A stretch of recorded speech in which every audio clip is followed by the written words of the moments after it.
Hello மக்களே வணக்கம். நான் உங்கள்கிட்ட இன்னைக்கு தமிழா. ஸோ இந்த வீடியோவில் நம்ம இமேஜ் எலமெண்ட் பற்றி நம்ம பார்க்க போகிறோம். ஒரு இமேஜ் வந்து எப்படி நம்மளோட வெப்பேஜ்குள்ளே ஆட் பண்ணுறது, ஓகேங்களா? அதை பற்றி டீட்டெயிலாக இந்த வீடியோவில் பார்க்க போகிறோம். வீடியோ ரொம்பவே இன்ட்ரெஸ்டிங்காக இருக்கும். ஸோ மிஸ் பண்ணாமல் கடைசி வரைக்கும் பாருங்கள். ஸோ இப்போ வாங்க வீடியோக்குள்ளே போகலாம். ஸோ ஃபஸ்ட்டு பார்த்தீங்கன்னா இமேஜ் டேக் நம்ம யூஸ் பண்ண போகிறோம், ஓகேங்களா? இமேஜ் வந்து எது யூஸ் ஆகுது அப்படின்னா ஐஎம்ஜி அப்படின்றது use to add images to your webpage. ஒரு வெப்பேஜ்குள்ளே நம்மளோட இமேஜஸ் வந்து எப்படி ஆட் பண்ணுறதுக்கு யூஸ் ஆகிற டேக் தான் இமேஜ் டேக், ஓகேங்களா? இந்த இமேஜ் டேக், ஓகேங்களா?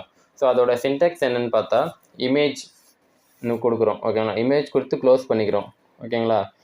இதுதான் வந்து மெயின் சின்டெக்ஸு. இது வந்து க்ளோசிங் டேக் இதுக்கு இல்லை, ஓகேங்களா? சிங்கிள் டேக் தான், இது ஓப்பன் பண்ணி க்ளோஸ் ஆகிடும், ஓகேங்களா? நம்ம க்ளோஸ் பண்ண வேண்டிய அவசியம் இல்லை. சிங்கிள் டேக் எலமெண்ட் இது, ஓகேங்களா? இமேஜ். ஸோ வந்து இமேஜ் டேக் கொடுத்துருக்கோம். அதுக்கப்புறம் வந்து அது லிங்க்கில் வந்து நம்ம ஆங்கர் டேக்கில் வந்து யூஸ் பண்ணோம். அதுக்கு ஹெச்ஆர்எஃப் யூஸ் பண்ணோமா அந்த வெப்சைட்க்கு ரீச் ஆகிறதுக்கு. இதில் வந்து சோர்ஸ் எஸ்ஆர்சி அப்படின்ற ஆட்ரிபியூட் யூஸ் பண்ணுவோம், ஓகேங்களா? எஸ்ஆர்சினா சோர்ஸ், ஓகேங்களா? அந்த ஆட்ரிபியூட் யூஸ் பண்ணி அந்த நம்மளோட ஒரு இமேஜோட ஃபைல் நேம் இருக்கும்ல, அந்த ஃபைல் நேம் போட்டுக்கிறோம், ஓகேங்களா? ஃபைல் நேம் போட்டு யூஸ் பண்ணால் அந்த இமேஜ் வந்து ஃபெச் பண்ணி நம்மளுக்கு தரும், நம்மளோட சிஸ்டம்லேருந்து எடுத்து தரும். அதுக்கு பேர் தான் வந்து ரிலேட்டிவ் யூஆர்எல் அப்படின்னு சொல்லுவோம், ஓகேங்களா? ஸோ வந்து 2 டைப்பில் இருக்குது நம்ம இமேஜ் வந்து எடுத்து தருது. ஃபஸ்ட்டு வந்து ரிலேட்டிவ் யூஆர்எல், ஓகேங்களா? நெக்ஸ்ட்டு வந்து அப்சல்யூட் யூஆர்எல் அப்படின்னு இருக்குது. அப்சல்யூட் யூஆர்எல், ஓகேங்களா? ஸோ வந்து ரிலேட்டிவ் யூஆர்எல் அப்படின்னா நம்மளோட சிஸ்டமில் இருக்கிற இமேஜ் வந்து நம்மளுக்கு நம்ம ஃபைல் நேம் கொடுத்து எடுத்து கொடுக்கறது தான் ரிலேட்டிவ் யூஆர்எல், ஓகேங்களா? அப்சல்யூட் யூஆர்எல் அப்படின்னா நம்ம வந்து இன்டர்நெட்டில் இருந்து ஒரு இமேஜ் வந்து எடுத்து நம்ம டவுன்லோட் பண்ணாமல் அந்த இமேஜ் எப்படி எடுத்து நம்ம வெப்சைட்குள்ளே யூஸ் பண்ணிக்கிறது அப்படின்னு சொல்கிறது தான் அப்சல்யூட் யூஆர்எல் அப்படின்னு சொல்கிறோம், ஓகேங்களா? ஸோ அதுக்கப்புறம் இன்னொரு ஆட்ரிபியூட் யூஸ் பண்ணுறோம். இன்னொரு ஆட்ரிபியூட்ஸ் ஆல்ட் அப்படின்னு கொடுக்குறோம். ஆல்ட்னா ஆல்டர் பண்ணுறது.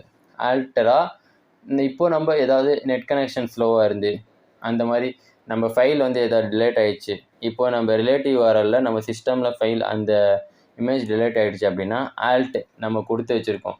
Alt equal to random image அப்படின்னு கொடுக்குறோம்ல, அதில் வந்து நம்ம இமேஜ் ஷோ ஆகிற இடத்துல ரேண்டம் இமேஜ் அப்படின்னு ஒரு டெக்ஸ்ட் ஷோ ஆகும், ஓகேங்களா? இந்த இடத்துல ஒரு இமேஜ் இருந்திருக்கு அப்படின்னு சொல்லி ஒரு டெக்ஸ்ட் ஷோ ஆகும். நம்ம உள்ள எது வேணால் போட்டுக்கலாம். ரேண்டம் இமேஜ் ஆஃப் சம்திங், என்ன இமேஜ் இருந்துச்சோ அது அப்படின்னு சொல்லி நம்ம எதுலாம் கொடுத்துக்கலாம். இந்த ஆல்டர்னேட்டிவாக நம்ம இன்னொன்று ஷோ ஆகிறதுக்கு தான் ஆல்டர்னேட் அப்படின்னு சொல்லி அந்த டேக் கொடுக்குறோம். ஸோ இதுலேயும் அதே மாதிரி தான் கொடுக்குறோம். அப்சல்யூட் யூஆர்எல்லையும் நம்ம நெட் கனெக்ஷன் ஸ்லோவாக இருந்து வரல அப்படின்னா இந்த ஆல்டர்னேட்டோட டெக்ஸ்ட் வந்து ஷோ ஆகும், ஓகேங்களா? ஸோ வந்து இப்போ வாங்க நம்ம ப்ராக்டிக்கலாக எப்படி இது ஒர்க் ஆகுது அப்படின்னு சொல்லி பார்க்கலாம். ஸோ ஃபஸ்ட்டு நம்ம HTMLோட பாய்லர் பிளேட் கோடு யூஸ் பண்ணிக்கலாம். ஸோ வந்து நெக்ஸ்ட்டு இமேஜ் டேக் வந்து ஓப்பன் பண்ணிக்கிறேன், ஐஎம்ஜி கொடுக்குறேன். நெக்ஸ்ட் வந்து க்ளோஸ் பண்ணிக்கிறேன். இதில் வந்து பாருங்கள், இதை க்ளோஸ் பண்ணால் கூட இந்த க்ளோசிங் டேக் எதுவுமே வரல.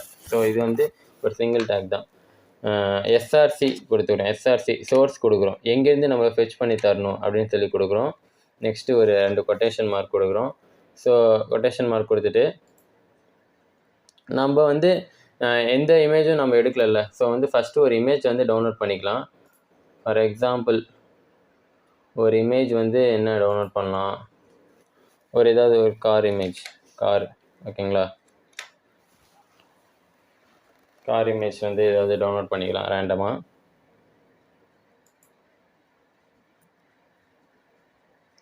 ஜஸ்ட் இமேஜ்குள்ளே போகிறேன். இன்டர்நெட் கொஞ்சம் ஸ்லோவாக இருக்குது. ஸோ இந்த இமேஜ் நான் டவுன்லோட் பண்ணிக்கிறேன். ஸோ இந்த இமேஜ் வந்து நான் டவுன்லோட் பண்ணிக்கிறேன். சேம் இமேஜஸ் கொடுத்துட்டு நான் இப்போது இங்கே ஒரு விஷயம் நம்ம தெரிஞ்சுக்கணும். இப்போ இந்த இவ்வளோ பெரிய இமேஜ் இருந்துச்சுன்னா ஜஸ்ட்டு நான் கார்னு கொடுத்துக்கிறேன். கார்னு கொடுத்து நம்மளோட HTML ஃபைல் இருக்குல்ல, நம்ம சேவ் பண்ணியிருக்கோம்ல, ஸோ அதே இதில் நம்ம கொடுத்தா நம்மளுக்கு ஃபெச் பண்ணி கொடுக்குறதுல ஈஸியாக இருக்கும். ஓகேங்களா? HTML ஃபைல் அதே ஃபோல்டரில் வெப் டெவலப்மெண்ட் கோட் அப்படின்னு சொல்லி ஒரு ஃபோல்டர் க்ரியேட் பண்ணணும் நம்ம ஸ்டார்டிங்கில். ஸோ அதே ஃபோல்டரில் நான் சேவ் பண்ணிக்கிறேன். ஓகேங்களா? இப்படி சேவ் பண்ணிட்டா வந்து நம்ம அந்த ஃபைலோட பாத் கொடுக்க தேவையில்லை. ஓகேங்களா? ஜஸ்ட்டு நான் ஸ்லாஷ் கொடுத்தாலே இங்கே பாருங்கள் கார் இமேஜ் இங்கே வந்துடுச்சு. இதை நான் அப்படியே கிளிக் பண்ணால் இந்த இமேஜ் வந்துடும். ஓகேங்களா?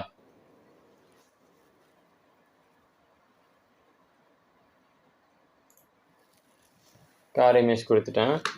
ஸ்பேஸ் கொடுத்து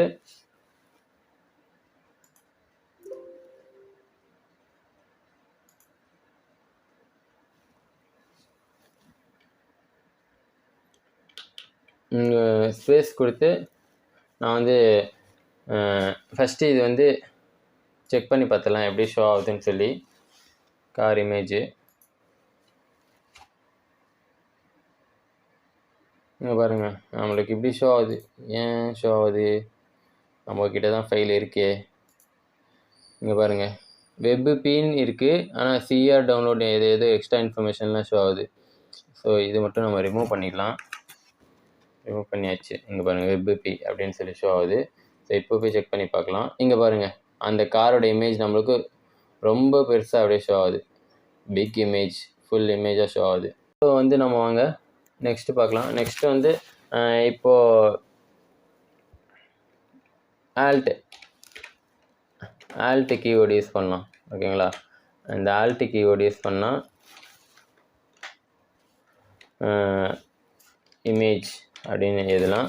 இப்போ வந்து நான் வெப்பிக்கு பதிலாக ஏதோ ஒன்று போடுறேன்.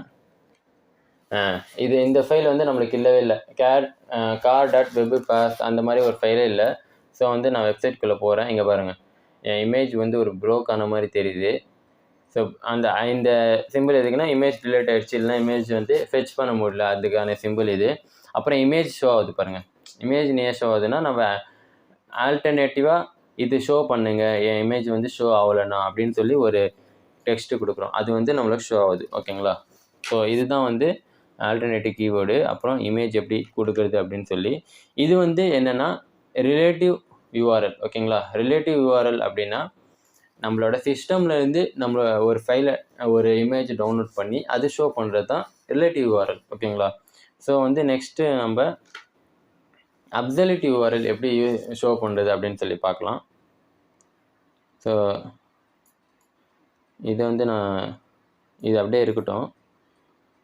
ஸோ வந்து இப்போது ஜஸ்ட்டு அந்த சர்ச் பண்ணோமில்ல அதுக்கே போயிடலாம். இதுக்கு போய் நான் வந்து இந்த கார் நல்லாயிருக்கு. ஸோ வந்து இது வந்து ஷோ பண்ணலாம். இதுக்கு ஜஸ்ட்டு இது ரைட் கிளிக் பண்ணி காப்பி இமேஜ் லிங்க் அப்படின்னு சொல்லியிருக்கா, இல்லை காப்பி இமேஜ் அட்ரஸ் அப்படின்னு சொல்லியிருக்கோம். இதை கிளிக் பண்ணிங்க அப்படின்னா கிளிக் பண்ணிவிட்டு நம்மளோட இமேஜ் எஸ்ஆர்சி இருக்குல்ல இமேஜ் சோர்ஸில் அதில் கொண்டு வந்து பேஸ்ட் பண்ணோம். பேஸ்ட் பண்ணால் ரொம்ப பெருசாக போகும். ஸோ வந்து அது பெருசாக போகட்டும், நம்மளுக்கு பிரச்சனை இல்லை. ரொம்ப பெருசாக போதா? ஸோ வந்து நம்ம இப்போ போய் பார்த்தா நம்மளோட ஃபைலில் இங்கே பாருங்கள் இது ஷோ ஆகுது. இந்த இமேஜ் ஷோ ஆகுதா? ஸோ வந்து இது எப்படி ஷோ ஆகுது அப்படின்னு பார்த்தீங்கன்னா நம்மளுக்கு ஜஸ்ட் நம்ம அந்த இமேஜை நம்ம கிளிக் பண்ணி ஒரு ரேண்டமாக ஒரு இமேஜை கிளிக் பண்ணி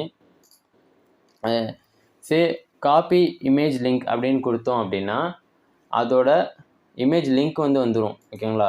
அந்த லிங்க் வந்து இதில் பேஸ்ட் பண்ணால் நம்ம இன்டர்நெட்டில் போய் அந்த இமேஜை ஃபெச் பண்ணி நம்மளுக்கு ஷோ பண்ணணும் நம்ம வெப்சைட்டில். ஓகேங்களா? ஸோ இதுக்கு வந்து இன்டர்நெட் கனெக்ஷன் வேணும், அப்போ தான் நம்மளுக்கு ஃபெச் பண்ணி ஷோ பண்ண முடியும். ஸோ வந்து இதுதான் வந்து அப்சல்யூட் யூஆர்எல். ஓகேங்களா? அப்சல்யூட் யூஆர்எல் இப்படி தான் ஷோ ஆகும்.